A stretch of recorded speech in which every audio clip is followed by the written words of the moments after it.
ఓం శ్రీమాత్రే నమః శ్రీ గురుభ్యో నమః ఛానల్లోకి స్వాగతం అండి. ఈ రోజు 2025వ సంవత్సరం ఫిబ్రవరి మాసం 8వ తేదీ అనగా శనివారం నాటి వృషభ రాశి వారి రాశి ఫలితాలను గురించి తెలుసుకుందాం. వృషభ రాశి వారు ఈ రోజు తమకు సహాయం చేయాలనుకునే వారిపై కోపం తెచ్చుకోకుండా ఉండాలి. కొన్ని రోజులుగా మీ మనసులో ఏవైనా ఆలోచనలు ఉంటే గనక ఈ రోజు మీరు వాటిని అమలు చేసేటందుకే ప్రయత్నించండి. మానసిక ఆరోగ్యం ఈ రోజు మెరుగ్గానే ఉంటుంది. అయితే విటమిన్ సి ఉన్న ఆహారాన్ని ఎక్కువగా తీసుకోవాల్సి ఉంటుంది. రోజు ప్రయాణం చేసే వృషభ రాశి వారు కొత్త వ్యక్తులను కలవడంతో పాటు కొత్త స్నేహితులను కూడా పరిచయం చేసుకుంటారు. ఇతరులపై మీరు చాలా ఆసక్తిని కలిగి ఉంటారు. ఈ రాశి వారి ప్రణాళికలు మునుపటి కంటే కూడా మెరుగ్గా ఉంటాయి. అయితే ప్రణాళికలను రహస్యంగా ఉంచాల్సి ఉంటుంది. తల్లిగారి ఆరోగ్యం పట్ల జాగ్రత్త వహించాలి. పరిచయం లేని కొత్త వ్యక్తులు ఈ రోజు మీతో స్నేహాన్ని చేసేటందుకే మొగ్గు చూపుతారు.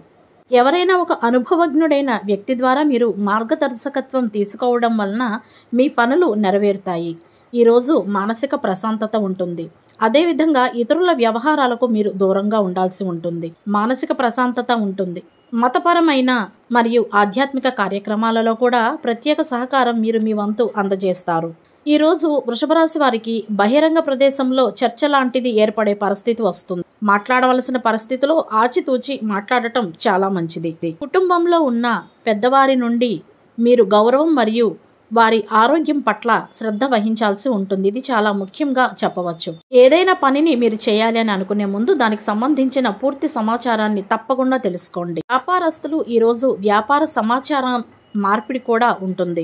వ్యాపారంలో ఎటువంటి సమస్య వచ్చినా కూడా ఈ రోజు పరిష్కారం లభిస్తుంది. ప్రస్తుత పరిస్థితులను చూస్తుంటే వ్యాపారం కోసం మీరు ఎంతో కాలంగా ఏదైనా ఒక వివాదాస్పద భూమికి సంబంధించిన విషయంగా పరిష్కారం ఈ రోజు మీకు అనుకూలంగా వస్తుంది. అదేవిధంగా మీరు చట్టపరమైన హక్కులను కూడా దాని మీద పొందుతారు. అప్పుడు మీరు వ్యాపారాన్ని విస్తరించేటందుకు నిపుణుల నుండి సలహాలు తీసుకోవాల్సి ఉంటుంది మరియు వారి అభిప్రాయాలు మీకు ఎంతో ప్రయోజనకరంగా ఉంటాయి. ఈ రోజు కుటుంబానికి ఎవరైనా ఒక కొత్త అతిథి రావడం వలన మీ గౌరవం ఈ రోజు పెరుగుతుంది.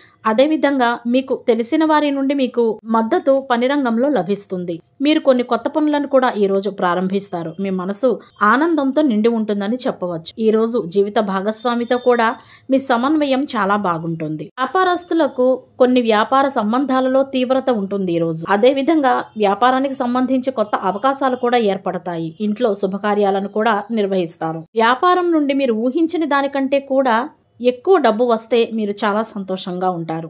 వ్యాపారం బాగానే సాగుతుంది మరియు ఆర్థిక లాభదాయక పరిస్థితి కూడా ఉంటుంది. అదేవిధంగా అధికారిక పనులకు ఈరోజు సాధారణంగా ఉంటుంది. వివాహితులకు వివాహం నిశ్చయం అవుతుంది. ప్రశాంతమైన మనసుతో అన్ని రకాల విషయాల గురించి కూడా మీరు ఈ రోజు ఆలోచిస్తారు. ఉద్యోగార్థులు ఇచ్చే సలహాలు సహోద్యోగులకు మరియు తమ తోటి వారికి కూడా ఎంతో ఉపయోగకరంగా ఉంటాయి. ఇతరుల వ్యవహారాలకు దూరంగా ఉంటూ ఆత్మ పరిశీలన మరియు ధ్యానంలో కొంత సమయం గడపాలి అని మీకు మీరే నిర్ధారణ చేసుకొని దీన్ని కొనసాగించడానికి ప్రయత్నం చేయండి. ప్రేమ సంబంధాలలో ఉన్నవారు అపార్థాలు తలెత్తకుండా చూసుకోండి. ఇంట్లో మనశ్శాంతి ఉంటుంది, కానీ ఈ రోజు మీ భావోద్వేగాలను దాచేటందుకై మీరు ప్రయత్నించాల్సి ఉంటుంది లేదా సమస్యలు ఎదురవుతాయి. పెద్ద స్వరంతో బిగ్గరగా ఎవరితోనూ కూడా మాట్లాడటం ఈ రోజు ప్రత్యేకించి ఈ రోజు మానుకోవాల్సి ఉంటుంది. ఈ రోజు కుటుంబ సమయాన్ని ఆస్వాదించవలసిన రోజు అని గుర్తుంచుకోండి. శారీరక శ్రమను తగ్గించుకోండి, లేదంటే అలసటకు గురవుతారు. ఎక్కడున్నా సరే ఎక్కడో ఒక దగ్గర నుండి డబ్బు వచ్చే అవకాశాలు అయితే ఉన్నాయి. కుటుంబంతో కలిసి ఆనందంగా గడుపుతారు. ఆనందంగా ఈ రోజు గడపాలి. మొత్తానికి రోజు చాలా బాగుంటుంది. కుటుంబంలో పెద్దల ఆరోగ్యం పట్ల, ముఖ్యంగా తల్లిగారి ఆరోగ్యం పట్ల జాగ్రత్త వహించాల్సి ఉంటుంది. ఒకవేళ ఆరోగ్య సమస్యలు ఏమైనా ఉంటే గనక తప్పకుండా వైద్యుణ్ణి సంప్రదించండి. నిర్లక్ష్యం పనికిరాదు. కార్యాలయ రంగంలో ఉన్నవారు మీ పని ద్వారా పరిస్థితిని కొనసాగించడంలో మీరు విజయం సాధిస్తారు. విద్యార్థులకు ఈ రోజు సామాజిక మాధ్యమాల్లో ఎక్కువ సమయం కేటాయించకుండా చదవడం, రాయడంపై దృష్టి పెట్టాలి అని ఇంట్లో పెద్దలు చెప్పాల్సి ఉంటుంది. ప్రణాళికలు మునుపటి కంటే బాగానే ఉంటాయి. అయితే తల్లిదండ్రుల ఆశీర్వాదంతో ఎంతకాలంగానో పెండింగ్ లో ఉండిపోయిన పనులు ఈ రోజు పూర్తవుతాయి. ఆరోగ్య సంబంధిత సమస్యలపై పూర్తి శ్రద్ధను వహించాల్సి ఉంటుందనే విషయాన్ని గుర్తుపెట్టుకోండి. ఈ రోజు జీవిత భాగస్వామితో ముందు ఏదైనా చేదు లాంటిది ఉంటే గనక అది కూడా ఈ రోజు దూరం అవుతుంది. భార్యాభర్తలలో సంబంధాలు కూడా అద్భుతంగా ఉంటాయి. రోజు ఈ రాశి వారికి అలర్జీకి సంబంధించిన సమస్యలు కూడా వచ్చే అవకాశాలు ఉన్నాయి కాబట్టి జాగ్రత్తగా ఉండండి. కొన్ని అనివార్య పరిస్థితుల కారణంగా ఒక 2-3 రోజుల నుంచి నేను పంచాంగం అయితే చదవడం లేదు. అయితే ఒక వారం 10 రోజుల తర్వాత నుంచి పంచాంగంతో పాటు రాశి ఫలితాలను తప్పకుండా అప్లోడ్ చేస్తాము. నన్ను సపోర్ట్ చేస్తున్న మీ అందరికీ కూడా ధన్యవాదాలు. ఇదే విధంగా మీ సపోర్ట్ నాకు ఎప్పుడూ లభిస్తుందని మనసారా కోరుకుంటున్నాను. ఈ రోజు ఈ రాశివారు వీలైతే ఆకుపచ్చ రంగు దుస్తులను వేసుకునేటందుకు ప్రయత్నించండి. వీడియో మీకు నచ్చితే కనుక ఒక్క లైక్ చేసి మన ఛానల్ సబ్స్క్రైబ్ చేసుకుని నన్ను ఎప్పట్లాగే సపోర్ట్ చేస్తారని ఆశిస్తున్నాను. ధన్యవాదాలు.